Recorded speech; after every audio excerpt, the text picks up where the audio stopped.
Meus queridos irmãos e irmãs, prezadas famílias, comunidade reunida, também aqueles que estão em sintonia conosco nesta manhã.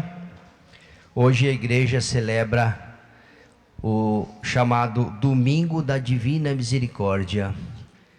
Deus que na sua bondade vem ao nosso encontro, ao encontro das nossas fraquezas, estendendo sobre nós o seu amor e a sua misericórdia. A misericórdia de Deus está sempre à nossa disposição. Nós erramos, nós caímos, nós pecamos.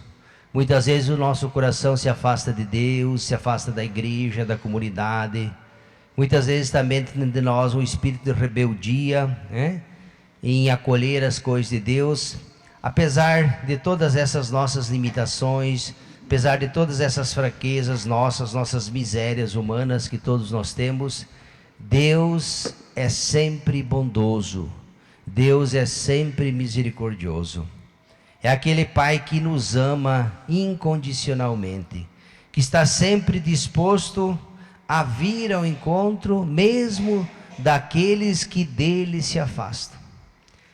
Ele procura nos cativar com seu amor, com a sua ternura e com a sua misericórdia, oferecendo a cada um de nós, nos convidando a fazer a experiência também da misericórdia que nós recebemos dele, quando nós realizamos a caridade entre os nossos irmãos e irmãs.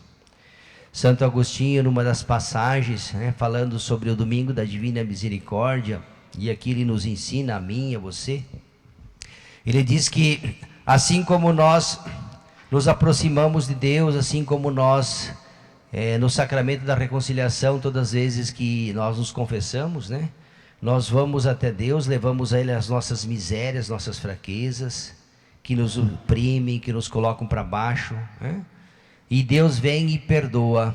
Então ele dizia que assim como Deus nos perdoa todas as vezes que nós falhamos, nós também devemos perdoar os nossos irmãos e irmãs. Ele fala assim: não sei como ousas querer pedir o perdão de Deus, se não estás disposto também a oferecer o perdão de Deus aos teus irmãos e irmãs. Assim como Deus te perdoa, me perdoa, assim como Deus nos perdoa, também nós devemos exercer a misericórdia.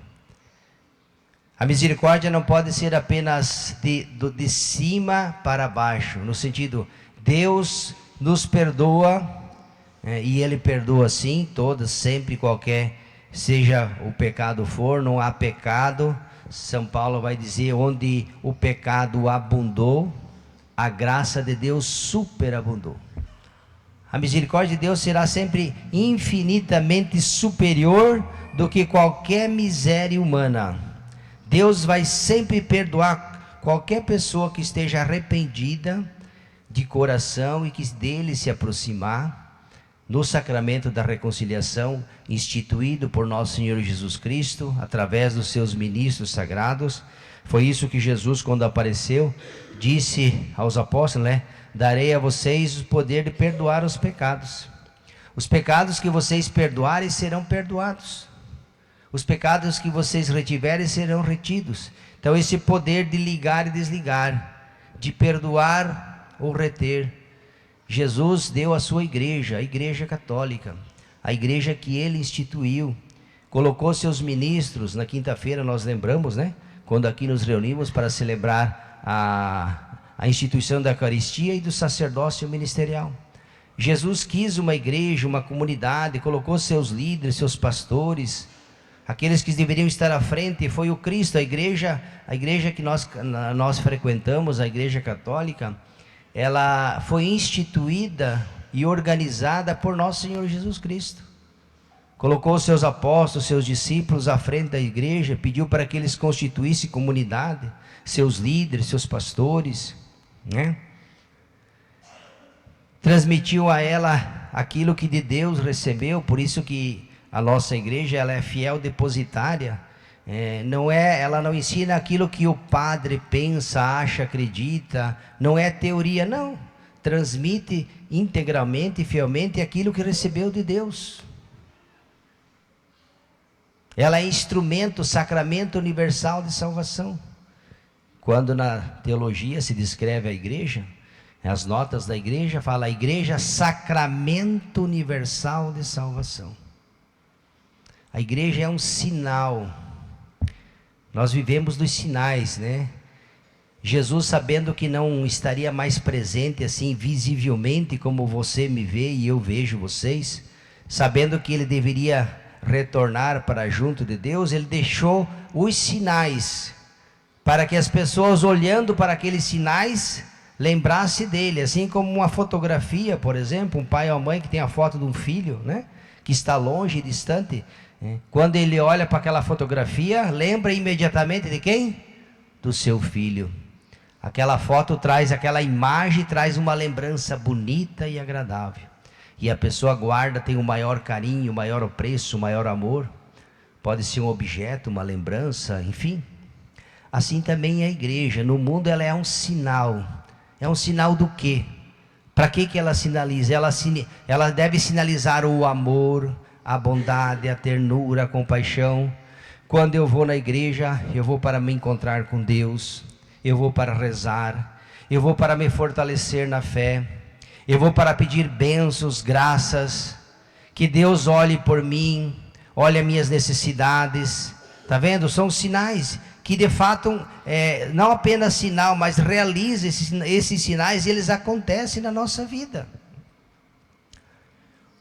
Quando tem as confissões, por exemplo, você sai de casa, vem na igreja, é na igreja, ali vai estar os sacerdotes. É Deus que perdoa os pecados? Sim, nós sabemos, é Deus, através dos seus ministros, através da igreja, através do sacramento que Ele instituiu. Assim é a Eucaristia. Nós vamos à igreja para receber o pão sagrado, que é o corpo de Cristo, que Jesus fez na quinta-feira santa, para comungar do corpo e o sangue, nos fortalecer, nos abastecer do alimento espiritual, o pão da vida eterna. Então, meus irmãos e irmãs, hoje vamos pedir, vemos que Jesus no Evangelho aparece, num contexto assim, um pouco, os discípulos se encontram tristes, com o coração aborrecido, está muito nítido na cabeça deles ainda a sexta-feira. Nós sabemos que eles ainda não haviam entendido o ministério de Jesus, também eles de uma certa forma ficaram assim, um tanto quanto frustrados, porque eles esperavam tantas coisas de Jesus, mas muitas expectativas que os mestres da lei, os fariseus e as autoridades, aqueles que entregaram Jesus, também estava presente no coração dos seus discípulos. Nós vimos isso quando um traiu, vendeu, o outro negou. Na hora que foi perseguido Jesus, eles fugiram, abandonaram. Então, de uma certa forma, o coração dos apóstolos também respira o mesmo ar do que os outros. Eles vão precisar da ajuda do alto. Lembra, Jesus ressuscitou e apareceu. No terceiro dia, os discípulos de Emaú, estavam caminhando, tristes, cabisbaixo, comentando sobre tudo aquilo que aconteceu. Jesus caminha com eles, conversa, e eles não reconhecem. Foi preciso que Jesus falasse novamente, repetisse tudo aquilo que já havia dito tantas vezes. Eles ficaram com Jesus 3 anos, vendo, participando, e mesmo assim ainda muita dúvida no coração. Então, por isso que nós temos que ter a humildade e pedir sempre: Senhor, envia teu Espírito. O Espírito Santo que cada um de nós aqui, todos nós, no dia do batismo, o Espírito Santo de Deus foi derramado sobre cada um de nós. O dia que você foi confirmado, recebeu a crisma, também os dons do Espírito Santo, entre eles o entendimento, a sabedoria, entendimento, fortaleza, conselho, piedade, temor de Deus. Todos esses dons nos foram dados por Deus para que nós possamos o quê? Fazer uma experiência de Deus na nossa vida, para aceitar a luz simbolizada ali no Círio Pascal. Ele é o ressuscitado, está vivo, presente. Ele é a luz que deve iluminar a vida, a minha, a tua, da nossa igreja, das famílias, no nosso dia a dia. É através daquela luz do Cristo, bom pastor, luz do mundo, caminho, verdade, vida. E hoje o Deus do amor, da misericórdia, que está sempre nos amando, nos perdoando, nos convidando a sair do pecado, do erro, porque tudo que Deus quer, Ele morreu por mim e por você, não foi em vão, deu a vida para nos salvar. O desejo de Deus é que todos nós nos salvemos. Deus, muito mais do que eu e você, deseja a nossa salvação, porque Ele nos fez para Ele. Deus não nos criou para a perdição, muito pelo contrário, nós somos obra-prima de Deus. Entre todas as criaturas do mundo, né? Tudo é obra de Deus, mas a única que foi criada segundo a imagem e semelhança de Deus, que traz no seu DNA as características de Deus, é o ser humano. Homem e mulher os fez e os criou à sua imagem e semelhança. Veja que maravilha, que coisa bonita. Então, por isso hoje, quando nós aqui nos reunimos, já vou finalizando, para celebrar o domingo da Divina Misericórdia, vamos pedir ao Senhor que, assim como Deus nos perdoa, assim como Ele é sempre bondoso, caridoso, misericordioso com todos nós, que nós também possamos, na família, no trabalho, na igreja, nas pastorais e movimentos, nós que convivemos entre pessoas, às vezes a gente fere e é ferido. Tanto nós podemos ferir os outros, como os outros podem nos ferir. Às vezes ficam mágoas, dores, ressentimento. Então o Senhor hoje nos convida a perdoar. Se eu ofendi e magoei alguém, eu tenho que ter a capacidade e humildade de ir até aquela pessoa e me perdoe porque eu fiz isso. Isso é humildade, isso é grandeza, né?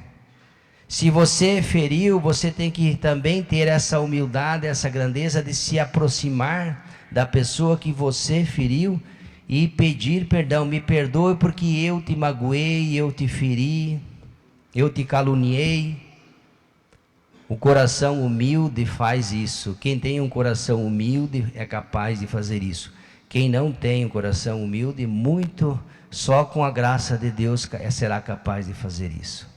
Por isso que nós temos que rezar, porque às vezes certas feridas, certas mágoas, a gente leva para o caixão, causando um dano imenso para o maior. Quem mais se beneficia com o perdão, sabe quem que é? A pessoa que perdoa. É como um peso que você traz dentro do teu coração, que te machuca, um espinho que está lá te incomodando. A partir do momento em que eu te perdoo,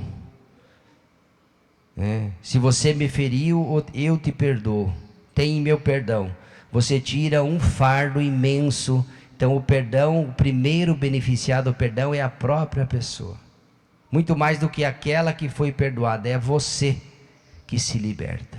Então vamos pedir ao Senhor que, assim como Ele é bondoso, assim como Ele é misericordioso, está sempre, hoje é o domingo da Divina Misericórdia, que a misericórdia, o Padre falou, que não venha só de cima para baixo, que não seja apenas uma iniciativa só de Deus que nos perdoa, mas que a misericórdia ela também seja exercida por mim, por você, por cada um de nós, na família, na igreja, dentro dela, fora dela.